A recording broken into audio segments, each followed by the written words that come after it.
Olá, sou Ana Paula Alfredo, sou coach, consultora, mentora. E no vídeo dessa semana a gente vai conversar um pouco sobre estratégias de desenvolvimento e que promoção não é sinônimo de desenvolvimento.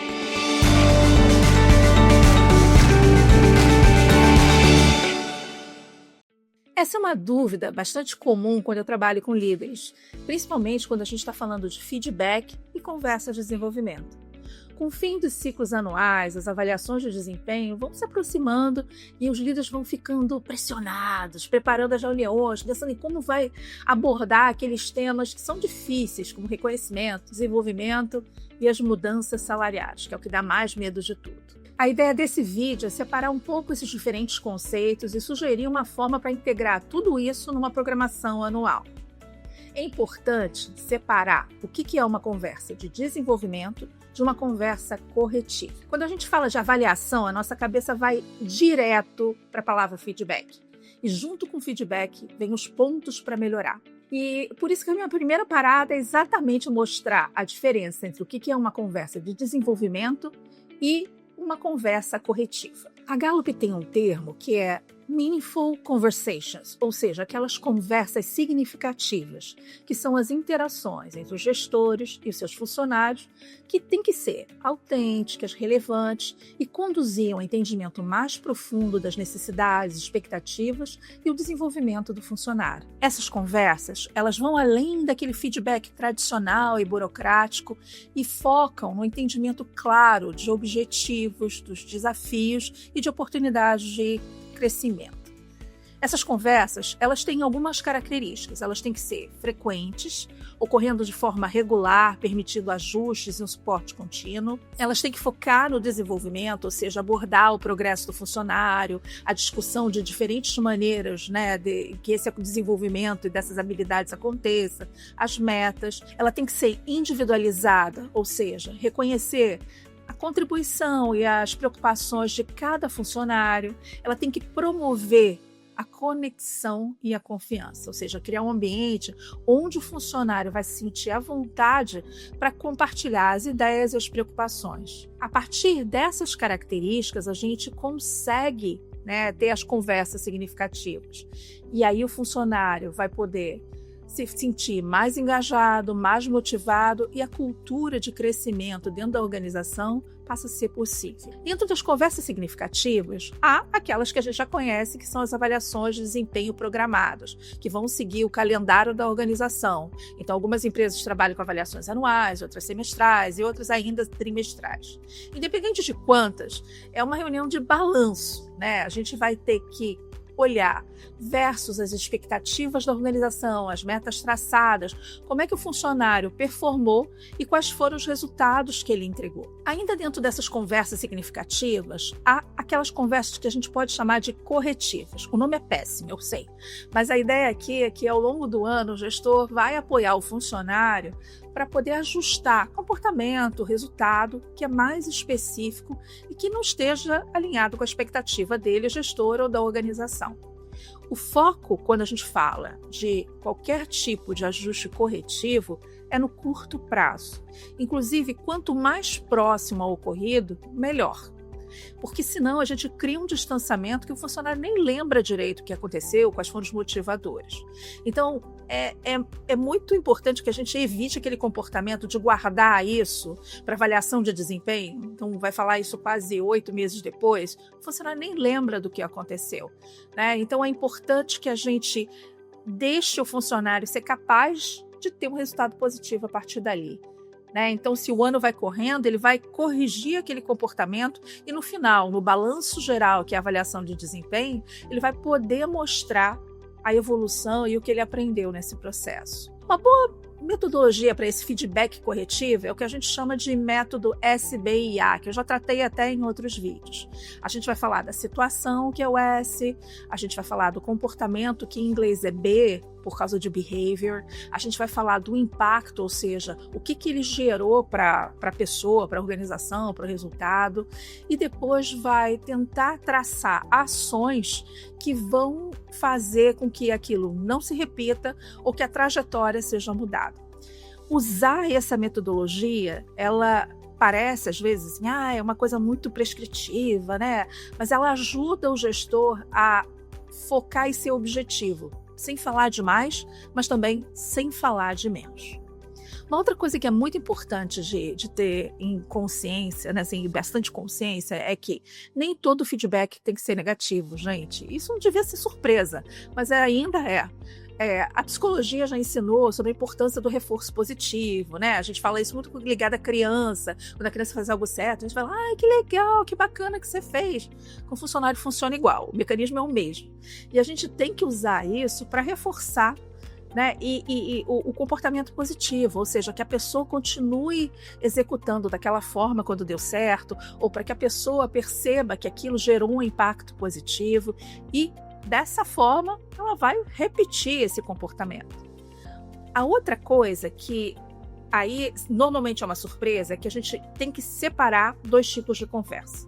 Uma coisa é desempenho, a outra coisa é movimentação salarial. O ponto mais importante aqui é que, quando a gente mistura essas duas coisas, eu já vi casos onde o gestor quase que inventa uma realidade para poder justificar de que não vai ter um aumento salarial. Então ele fica procurando pelo em ovo, sabe? Aquela coisa de tentar buscar alguma coisa que, qualquer comportamento pequenininho para transformar em uma coisa maior para poder justificar que a pessoa não vai ser promovida. Então o ideal é que essas conversas aconteçam separadamente. Porque salário e promoção nem sempre, né, ele é impactado só pelo desempenho do funcionário, né? Então, assim, a gente tem a questão do mercado, a questão da saúde financeira da organização, a disponibilidade de orçamento. Então, a gente perde a objetividade e o funcionário fica sem saber o que ele faz. Então, às vezes eu falo mal dele, ele acha que está indo super mal e, na verdade, ele está indo bem. Ele só não vai ter movimentação salarial porque não é possível naquele orçamento. Então, isso é uma coisa que é uma ótima prática para ser seguida. E quando a gente vai falar de movimentações maiores de salário, né, a gente tem que ter, que o gestor tem que ter informações sobre isso. Então, gaste tempo, né, aprendendo sobre isso. Uma outra coisa que é importante quando a gente fala disso é a gente diferenciar salário e promoção e reconhecimento. Salário, a base dele é o mercado e ele é influenciado também pelas políticas internas da empresa, da organização. Então, a equipe de recursos humanos, junto com a diretoria e com a estratégia salarial que é adotada por aquela empresa, ela vai definir alguns parâmetros que se refletem na estrutura de cargos e salários daquela empresa. Então, salário, ele depende do mercado e uma empresa vai pagar muito acima da média do mercado, a menos que seja necessário. Então não tem nada a ver se a pessoa é boa ou má funcionária. É a média e vai determinar aquelas faixas salariais que a empresa tem. Então isso é importante separar, porque às vezes alguém pode ter algum aumento salarial simplesmente porque ela está sendo... a faixa salarial daquele cargo ela foi revista pelo mercado. É isso. E a outra coisa é... Você pode ter salário ligado ao desempenho na medida que a empresa pode decidir dar ou não dar um aumento salarial para um funcionário em função do desempenho. Mas isso não pode ser correlacionado porque às vezes você vai ter funcionários com excelente desempenho que não vão ter correção salarial, porque isso não vai estar de acordo com as políticas da empresa e do negócio. Uma vez que a gente entenda que salário é baseado nessas pesquisas de mercado, na definição das faixas salariais, que vai lá de 80% até 120%, e que essas movimentações vão acontecendo, a gente vai perceber que reconhecimento é outro negócio. Reconhecimento é com base no esforço e na performance daquele funcionário. Então, aí você vai olhar qual era a expectativa para aquele cargo, quais eram as metas relacionadas àquele ano fiscal, aquele ano corrente, e você vai olhar como é que o funcionário performou naquele período. E você vai decidir se ele está dentro das expectativas ou acima das expectativas. Quanto melhor o desempenho, maior a probabilidade de se receber um reconhecimento. E um reconhecimento que muitas vezes pode sim ser financeiro. O reconhecimento é um estímulo imediato e objetivo. E ele vai reforçar os comportamentos que precisam ser sustentados por aquele funcionário. E vai incentivar que ele continue progredindo. Mas o reconhecimento, ele nem sempre é dado apenas com salário. Então, o que é importante a gente entender é que o reconhecimento ele pode vir de diferentes formas. E aí, eu queria fazer aqui um parêntese para entrar no conceito de desenvolvimento. Quando eu olho o funcionário na linha do tempo, o desenvolvimento não é um evento único, ele não é uma ação que acontece isolada, mas ele é um processo contínuo que vai apoiar toda a trajetória do funcionário naquela organização. Então, na medida que o funcionário vai superando determinados obstáculos, atingindo determinados patamares, ele vai sim promovendo ganhos naquele desenvolvimento. Apesar de ser considerado muito importante a questão do desenvolvimento, segundo uma pesquisa da Gallup, apenas 31% dos funcionários declara que se sentem encorajados no seu trabalho para o seu desenvolvimento. Ou seja, as pessoas se sentem isoladas, sem suporte para crescer nas suas carreiras. E isso não tem a ver com uma insatisfação com remuneração. São coisas separadas, coisas diferentes. O desenvolvimento da equipe tem que ser, sim, uma prioridade para qualquer gestor. E a forma de fazer isso e aumentar a percepção positiva da equipe é através, muitas vezes, dessa remoção de barreiras que impedem o desenvolvimento do funcionário. Nessa mesma pesquisa, a Gallup foi tentar identificar quais são os obstáculos ao desenvolvimento que fazem com que o funcionário tome a decisão de sair da empresa que eles estão e procurar novas oportunidades, indicando, assim, que elas estão desengajadas. Tem sempre mais de um fator aqui, então quando eu for falando dos percentuais, não fica tentando achar que vai dar 100%, porque não dá. Tá? Então vamos lá. Em primeiro lugar, com 58% das menções, o meu supervisor não aprova a alocação de tempo para o meu aprendizado. Ou seja, o supervisor diz que você tem que se desenvolver, mas ele não deixa você alocar tempo para isso. O segundo lugar está dizendo que é a falta de oportunidades para aprendizado oferecidas pela organização. De novo, eu não estou falando de dinheiro, estou falando de falta de oportunidade. Em terceiro lugar, com 31%, são restrições orçamentárias. Ou seja, aí sim, a gente está falando que não tem recursos para investir em treinamento e desenvolvimento para essa equipe. Em quarto lugar, com 18%, aí são patamares mais baixos já, é a falta de certeza sobre o que tem que aprender. Então, o funcionário não sabe, essas conversas significativas não estão acontecendo. Então, o funcionário não consegue olhar para o médio e longo prazo para determinar o que ele precisa se desenvolver.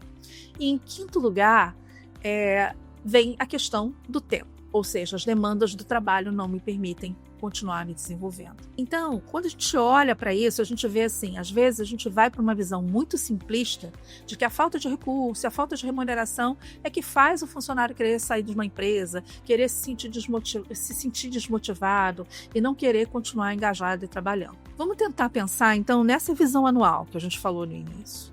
Então a gente vai ter as avaliações programadas, que vai seguir a política da empresa, a gente vai ter aquelas conversas de avaliação de desempenho formais que a gente tem que reportar, mas a gente vai ter que ter também, dentro do nosso cronograma, as conversas significativas. A periodicidade vai variar de acordo com a disponibilidade possibilidade de cada gestor, Porque também não adianta dizer, a pessoa às vezes tem equipes que tem 15, 20 pessoas, não dá para falar de ter conversa toda semana, às vezes não dá tempo, Mas não é aquela reunião de cobrança, de status de funcionário, estou falando de conversa de desenvolvimento. Então, se você decidir fazer uma vez a cada mês, uma vez a cada 2 meses, ok, mas faça, Mantenha essa periodicidade. E não vai precisar ser uma reunião de 1 hora, pode ser que talvez você não tenha assunto para 1 hora, pode ser uma fração de hora, mas você precisa que o funcionário chegue ali e possa falar sobre esses temas que têm a ver com o crescimento dele na empresa e o crescimento dele profissional. Aquelas correções de rumo vão acontecer próximas ao ocorrido. Então, evitar aquela prática de juntar tudo como se fosse um dossiê do funcionário para falar na avaliação de desempenho.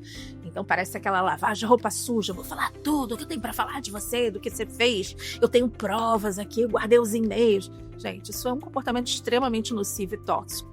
O gestor tem que estar comprometido com o sucesso do funcionário.